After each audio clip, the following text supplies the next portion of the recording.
naman pala.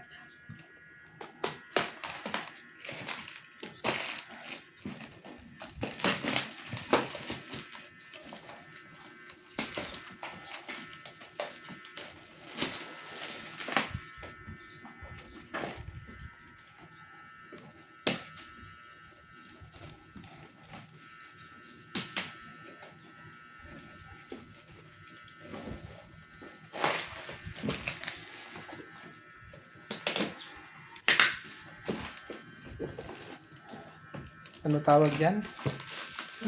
Lueti Elite 100 version 2. Hindi, power station. Power station para pag ano, With solar pag panel. nagka-brownout. May sasakyan. Dito sir. May Laki natin dalawa. May saksakan ka ng ano, ng laptop mo, saka ng electric fan, Ito saka yung wifi. solar panel. Yan yung solar panel. 30 watts. Ano to? Tawag ito? Foldable. Okay.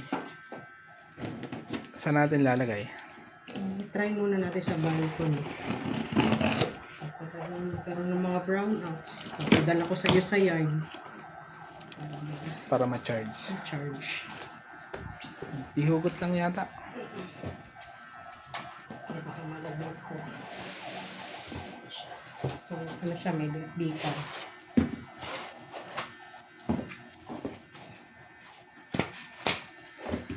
Ganda, may bitbitan. So, ano siya.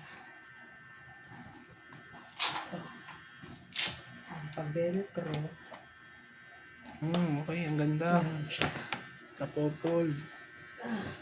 Ang laki pa. Hindi ko expect na ganun pala. Yan. So, may stand to. Yan. Hindi ko pa alam kung paano. Ito pala yung stand. Ito muna buksan ko. Yung mismong ano, storage. Ito yung storage na to, ano? Yan yung mismong battery. Battery. Ano, Diyan nag-i-store. power. So, Bebenta na tayo sa Meralco ng ano, energy. hindi. Iba Joke yun. lang. Hybrid yun. Kita, pwede na palagay nun. Nakukupasok tayo eh. Mabigat to.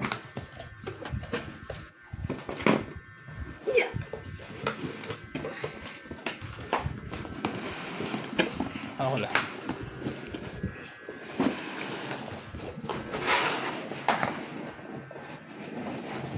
Sige. Diretso mo. Handahan.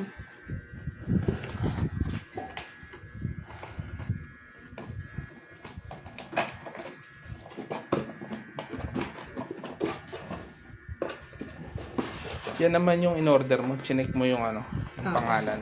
Ayun. Elite 100 version. Ito yung pang charge sa outlet. Pag sa kuryente ka mag-charge. Kasi ano siya. 3-way charging siya. Pwede sa outlet, pwede sa solar, pwede sa sasakyan. Okay. Para hindi ka na mag-inverter. Sige na. Kahit mag-brownout, makakapagtrabaho ka. Ayan. Yan siya. Up! Okay na. Yes, sir. So yun, bumili lang po kami niyan para may magamit pag brownout. Kasi nga, di ba may gera sa Middle East. So, nagtataas ang presyo ng diesel. Tiyak, tataas din kahit pa paano yung presyo ng kuryente at baka maubusan pa ng mag-brownout pa. Tapos na?